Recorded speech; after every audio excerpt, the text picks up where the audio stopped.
మీరు మీ తల్లిదండ్రుల మాట వింటున్నారా? 100 రక్తపు బొట్లు కలిస్తే ఒక పాల బొట్టు తయారవుతుంది. రక్తాన్ని పాలుగా మార్చి ఇచ్చి పెంచే ప్రేమ తల్లి ప్రేమ. తను తిందామనుకున్నది కూడా పొట్లం కట్టి తెచ్చిపెట్టే ప్రేమ తండ్రి ప్రేమ. తన బిడ్డను ఎవరైనా పన్నెత్తి మాట అంటారేమోనని తన 2 కళ్ళను 1000 కళ్ళుగా చేసుకుని గస్తీ కాసే ప్రేమ తల్లి ప్రేమ. బిడ్డని కనటానికి తన అందాన్ని ఆరోగ్యాన్ని కోల్పోయినటువంటి తన అందాన్ని ఆరోగ్యాన్ని పుట్టిన బిడ్డలో చూసుకుని బ్రతికేసే ప్రేమ తల్లి ప్రేమ.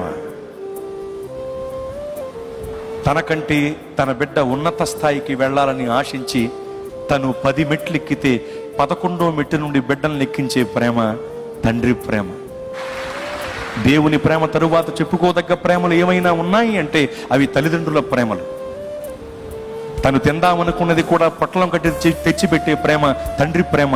రక్తాన్ని పాలుగా మార్చి ఇచ్చి పెంచే ప్రేమ తల్లి ప్రేమ.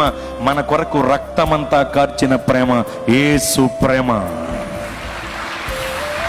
గొప్ప ప్రేమలి. దేవుని మాట వినాలి, దేవుని మాటల బాటలో నడవాలి. అదే సమయంలో తల్లిదండ్రుల మాట కూడా వినాలి. తల్లిదండ్రుల మాట వింటున్నావా? తల్లిదండ్రులను తిట్టేవాళ్ళు, కొట్టేవాళ్ళు, బయటికి నెట్టేవాళ్ళు, వృద్ధాశ్రమాల వెంట పడేసేవాళ్ళు ఉన్నారు కొంతమంది ఈ రోజుల్లో. ఎంత దారుణం అండి! నీవు నీ ఉన్న ప్రాంతంలో దీర్ఘాయుషమంతుడు బగినట్లు నీ తల్లి నీ తండ్రిని సన్మానించమని లేఖనం చెబుతోంది. ఒకవేళ వాళ్ళ దుఃఖానికి నీవు కారకుడవైతే కారు చీకట్లో నీ దీపం ఆరిపోతుందని వాక్యం అంటోంది.